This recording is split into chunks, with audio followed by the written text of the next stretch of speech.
저렇게 된다면 지금 내부에서 방사능이 사고가 난다 그러면 방사능 유출됩니까? 안 됩니까? 이 그림을 보시면 알겠습니다만은 이 관통이라는 표현은 조금 좀 지나친 표현. 굉장히 위험한 상황이라는 건 아시지 않습니까? 최종 방어막이잖아요, 저게. 그리고 다음 그림 한빛 3, 4호기 50 시절인 1986년 계약 당시부터 현재까지 총체적 부실 논란에 쌓여 있습니다. 50 청문회에서 기억하실지 모르겠지만 이 전두환 씨 비자금 청구 의혹이 불거졌고요. 참가업체 선정 과정에서의 비리 여부가 도마에 올랐습니다.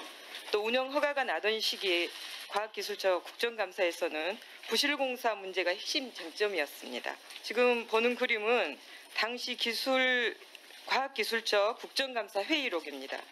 설계 변경 600건, 하자 발생 3천여 건, 게다가 총체적 부실공사 상황이 전혀 해결되지 않고 미결된 상태에서 운영을 시작한 것에 대한 지적입니다. 그리고 다음 화면입니다. 인코넬 600 재질의 증기 발생기가 응력 부식 균열에 취약한 것에 대한 지적입니다. 한빛 3, 4호기 설계 수명 몇 년입니까? 40년이죠? 예, 각각 책임 규명이 만약에 안 된다면 3천억 원씩을 들여서 각각 교체를 해야 될 실정입니다. 맞죠? 자, 다음 화면입니다. 리스트가 나오는데요. 지금까지 한빛 3, 4호기 내에 원안위 안전검사에서 드러난 문제들입니다. 특히 올해 발견된 2건의 부실, 원자력 경납 철판 부식 문제, 그리고 증길 발생기 내 망치 발견 문제 정말 심각합니다. 첫 번째, 원자력 경납 철판 부식입니다. 지금 빈 공간이 보이는데 이거 시공 당시에 콘크리트를 채우지 않아서 일어난 거죠. 지금 미세한 구멍이 있습니까? 없습니까? 있었죠? 예, 있었죠. 예. 당시 제대로 감독이 되지 않아서 일어난 겁니다. 시공상에 좀 초점이 있었습니다. 자, 증기 발생기 발전과 냉각의 핵심 부품이죠. 망치가 들어갔다는 거 이해할 수가 없습니다. 왜 이제야 발견이 됐는지 그럼 알 수가 없고요. 만약에 저렇게 되면 그 지진이나 외력이 작용한다 그러면 어떻게 됩니까? 영화 판도라의 상황 현실이 될 수 있죠. 만에 하나 가능성이 있죠. 그건 너무 좀 근데 문제는 앞으로가 더 위험합니다. 노후된 이 핵발전소에 지금 앞으로의 시간이 더 위험하고요. 제가 서두에 근본주의자가 돼야 된다고 말씀드렸습니다. 저는 그 태도가 원안위의 기본적인 태도라고 생각을 합니다. 네, 강유상입니다. 김영환 원안위원장님께 여쭤보겠습니다. 네. 후쿠시마 원전 사고의 원인이 쓰나미입니까? 지진입니까? 쓰나미입니다. 예, 쓰나미죠. 네.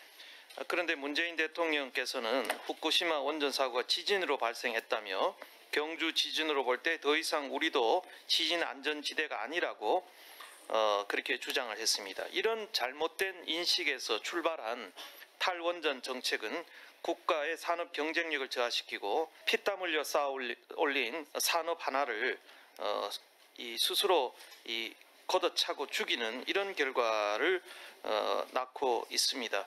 지금 아까 오전에도 위원장께서 신고리 5, 6호기 건설을 중단해야 될 안전상 혹은 허가상 이유는 없다고 말씀하셨죠. 네.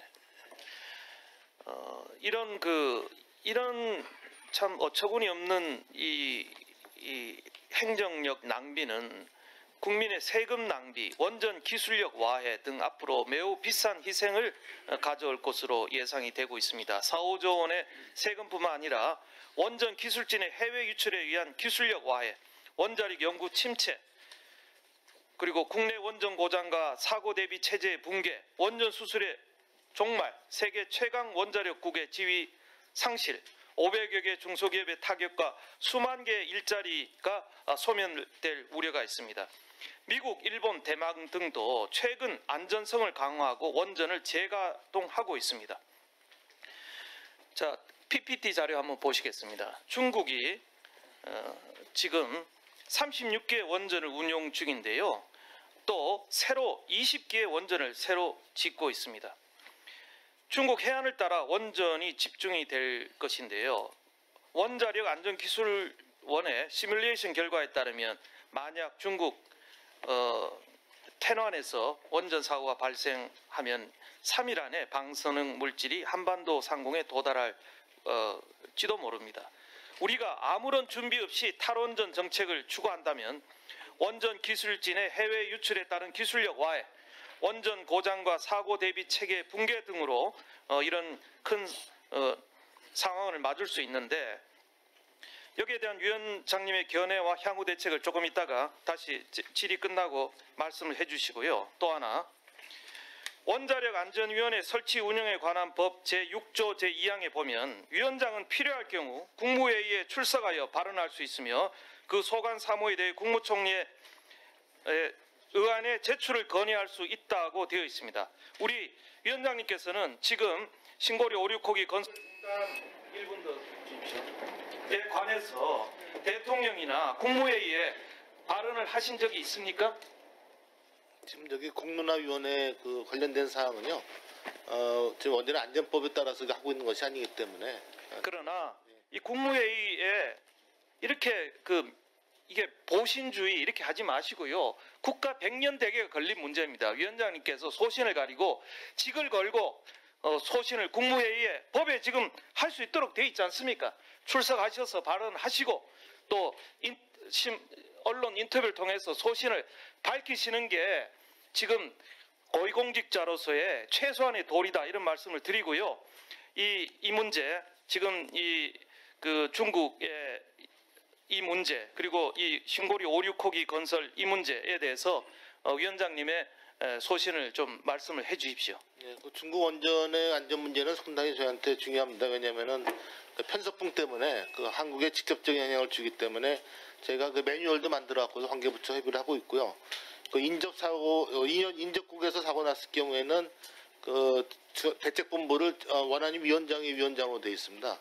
거기가 충분히 준비를 하고 있고, 그리고 아까 여기 보인 대로 그 아톰케어라고 그래갖고서 원전 안전기술원에서 그 확산 그 모델링도 좀 하고 있고, 여기에 따라서 대피를 어떤 식으로 할 것인지에 대해서도 그 소프트웨어를 계속 개발을 하고 있고요. 여기에 따라서 연합훈련, 합동훈련을 계속 지속적으로 해갖고서 주민들이 그 대피를 제대로 할 수 있도록 저희가 계속 점검을 하고 있습니다.